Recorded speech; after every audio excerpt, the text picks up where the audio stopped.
The year is 2025.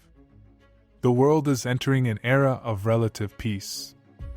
All large-scale wars have seemingly died down, and many of the world's powers have banded together to help mitigate many planetary issues, such as climate change, poverty, and world hunger.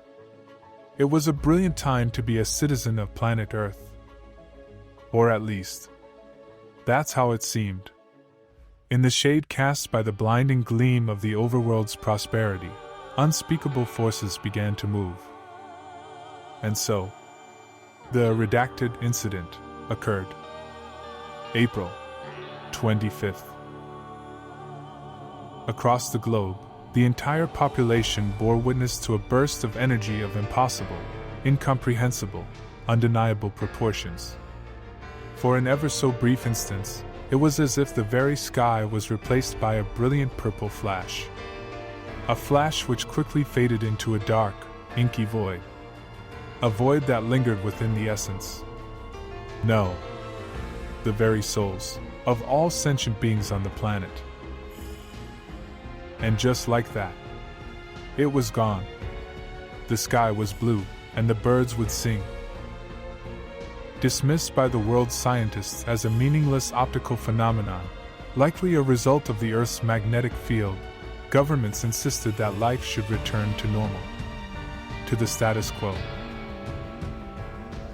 Normal was gone. There would be a new status quo.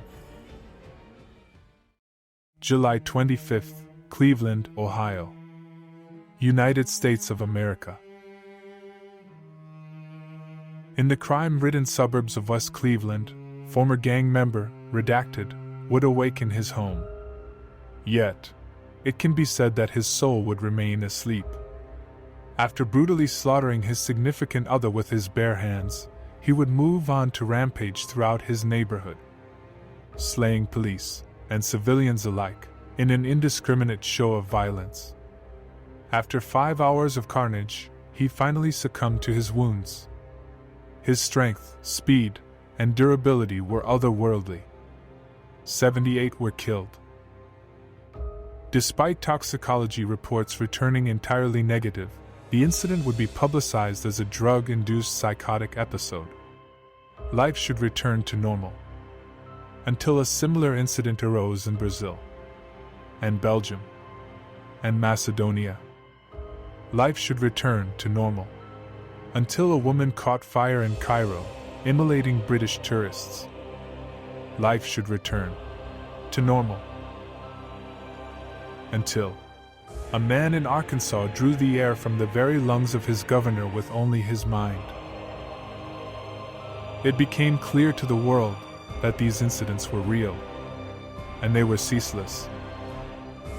In time, the Cleveland incident would eventually be recognized for what it truly was. The first mass casualty incident involving a variant human, or MCIV. Normal was indeed gone, and there would be a new status quo.